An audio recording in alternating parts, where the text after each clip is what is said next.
Está David Páramo. David, ¿cómo estás? Bien, y tenemos muchas cosas hoy, Pascal. Tenemos que entender qué pasa con el tipo de cambio. Y yo creo que hay dos noticias nacionales muy importantes. La que tiene que ver con el empleo, 19.9 millones de afiliados. Ya al llegó Instituto a Mexicano medio del Seguro millón Social. en el... Ya llegó a medio millón. Es el mejor arranque de administración de toda la historia. Sí. O sea, desde que se tiene registro, desde que existe el Seguro Social, 19.9. O sea, los datos de empleo siguen siendo muy buenos. La inflación sigue bajando de una manera muy rápida. No solo que estábamos en 6.77 en diciembre y hoy estamos en 4.51, sino que la subyacente ha caído más de 12% en lo que va del año. La inflación subyacente es la que le quita los picos y los valles a todo lo que es estacional. La entrada en vigor de las tarifas eléctricas, la salida en vigor, o sea, esas cosas que hacen movimientos estacionales se le quita y va en 3.60. Llegó a estar en niveles del 9%. Sí. Llegó en algunos momentos del año pasado, llegó a estar en 9%. Entonces, esas dos noticias nacionales hay que ponerlas, a mí me parecen dos grandes noticias. Inflación bajando y empleo formal creciendo. Y entender qué está pasando con el tipo de cambio. Hay mucha gente que, y a mí me preocupa desde el punto de vista personal, que ya está, oye, compro dólares ahorita. Es que con esto de las elecciones, oye, van a subir o bajar antes del debate y en las elecciones voy a poder comprar, compro dólares. A ver, hasta el momento, hasta hoy, como lo hemos venido diciendo en los últimos días, Pascal, no es un factor fundamental, no es un factor importante el proceso electoral. Hoy hablaba con un manejador de fondos inglés, de fondos para América Latina y México. Decía, nos preocupa el Congreso, no nos preocupan las elecciones. O sea, nos preocupa cómo quede el Congreso. Sí, por la posibilidad de hacer cambios legales, ¿no? Y además él dice que se sienten razonablemente cómodos, porque es interesante en esas posiciones. O sea, desde 1997, recordaba, desde 1997 los mexicanos han decidido no darle mayoría absoluta a ningún partido en el Congreso. Y eso da tranquilidad porque genera equilibrios. Puede ser un presidente que quiera cambiar las cosas, no puede, o al menos tiene que negociar mucho más con el Congreso. Habrá que recordar las reformas estructurales del presidente Peña. Unas salieron con la izquierda, otras con la derecha. O sea, sí alianzas diferentes. Ahora, la gente no vota diferenciado en México. Ese es uno de los... La elección pasada fue, si mal no recuerdo, la cifra 8% de la gente. En 2000 fue 7%. Dio un brinco en el 2006. Llegó el 20%, pero en general en México la gente vota igual. No hay mucho voto cruzado. Pero lo curioso es que ha funcionado para que nadie tenga mayorías absolutas. Sí, porque digamos que no hemos tenido un presidente con una... O sea, eso... ¿qué es con una ese? mayoría, ¿no? Decía, ese es el tema fundamental. Sí. Entonces, ¿qué pasa hoy? Hoy el tipo de cambio llega a niveles de 20.50, que son similares a los que había en febrero del año pasado. Es decir, cuando Trump acababa de asumir como presidente de los Estados Unidos. ¿Qué está pasando? Pues está pasando que las grandes potencias del mundo están peleadas y muy peleadas. Ahorita fuera del aire comentábamos el tuit de Macron, el presidente francés, diciendo, pues poco más, poco menos, si a Trump no le importa estar aislado, a nosotros no nos importa hacerlo a un lado.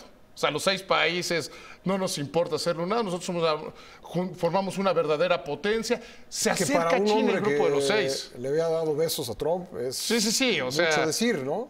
O sea, mañana vamos a ver un pleito terrible, ¿eh? Yo creo que van incluso a perder las formas en algún momento. Hay que destacar, ¿qué temas hay en la agenda? Tema que tienen muy enojados los europeos es el tema de la decisión unilateral de los Estados Unidos de incumplir el pacto nuclear con Irán, porque no lo ven como un pleito con Irán, lo ven como un pleito con su palabra y con el equilibrio en Siria, el equilibrio con Israel. Entiende y lo hace claramente Alemania, porque además Alemania abiertamente apoya a Irán. O sea, Alemania se puso abiertamente del lado de Irán, decir, oigan, Irán está haciendo lo que le toca. ¿Vamos a ponerle en la situación de entrar en una guerra en Siria con Israel? Porque Donald Trump decide que así quiere ser.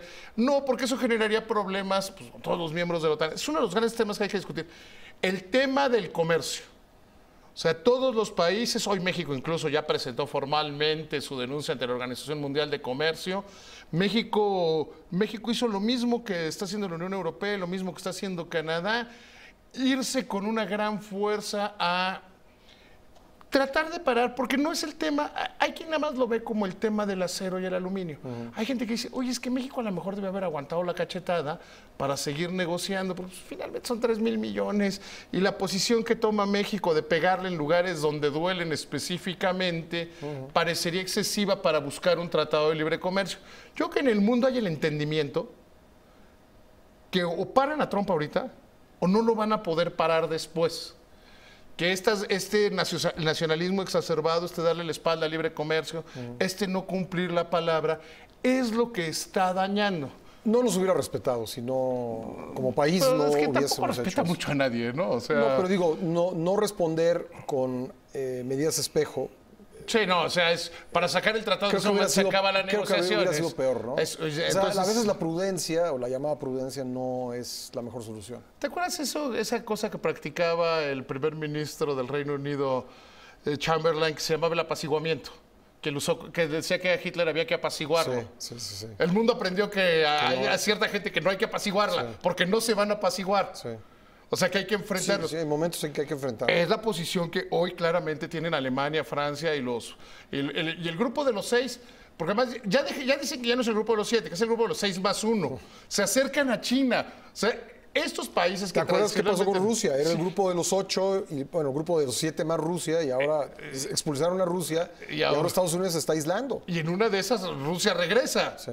Porque más, la posición de Rusia, y hay que entenderlo esto en el contexto internacional, la posición de Rusia ha sido como totalmente neutral porque tienen un mundial de fútbol en los siguientes días. O sea, un país no va a querer estar en conflicto. Imagínate para el evento deportivo, ¿qué sería que alguno de los países dijera, pues yo ya no voy, como estoy enojado no voy? Sí, claro. O sea, que Alemania dijera, oye, no me gusta la posición. Rusia se acerca a Estados Unidos. Inglaterra lo contempló por el tema de Skripal, del espía. Sí, o sea, Inglaterra ya dijo, pero imagínate que algún país como Inglaterra o como Alemania dijera, pues yo regreso a mi selección. ¿Por qué? Pues porque no me gusta que se lleve con trompo Francia. O sea, se acaba el Mundial, no se acaba el Mundial. Para fines prácticos, Rusia está jugando a no le mueva nada hasta después del Mundial. Habrá que ver qué posición toma Rusia. Y todo esto es lo que está moviendo el tipo de cambio, más algunos otros factores. En Estados Unidos la inflación está creciendo. Querían que la inflación creciera un poco porque esas son de esas cosas que de repente hay que volver a los fundamentos. La deflación es peor que la inflación. Estados Unidos estuvo luchando entre 2008. Y si no, que le pregunten a los japoneses. Y recientemente, sí, claro, sin duda. ¿Por qué? O sea, la deflación es que tú construyes algo y vale menos cuando lo acabas de hacer que cuando lo hiciste. Entonces eso daña la planta industrial, la daña más que la inflación. Entonces, habían estado luchando contra eso, pero la inflación ya empezó a tomar velocidad y parece que va más rápido de lo que ellos esperaban. ¿Por qué? Porque la economía de Estados Unidos está creciendo al 3%. Y tienen una tasa la tasa más baja de desocupación de los últimos 50 años. 3.8%, que por cierto la de México es 3.3%. Y todos esos factores hacen que la próxima semana vayan a subir, por lo menos 1/4 de punto van a subir las tasas. Eso jala dinero hacia el dólar, las tensiones internacionales jalan dinero hacia el dólar, que además, desde el punto de vista geopolítico, es una manera de castigar a Estados Unidos. Mnuchin, el secretario del Tesoro de los Estados Unidos, había dicho que ellos querían un dólar débil. Luego dijeron que no tan débil. Ya ves como... Lo que pasa es que hay políticos que necesitan que sus asistentes salgan a decir que no dijeron realmente eso. Dijeron que querían un dólar débil, como le hace China en su política comercial. Y luego tuvieron que salir a decir, bueno, no tan débil. O sea, queremos que sea como para el comercio justo. Entonces, le están castigando a Estados Unidos que el dólar tenga tanta fuerza. Lejos de ser una señal de fortaleza de la economía de Estados Unidos, es que van exactamente, porque además crece su déficit. Va a tener va a terminar siendo contraproducente, ¿no? No, porque además van a poder reducir su déficit. Cuando tú quieres financiar tu reforma fiscal corrigiendo tu déficit, estás generando un mayor déficit.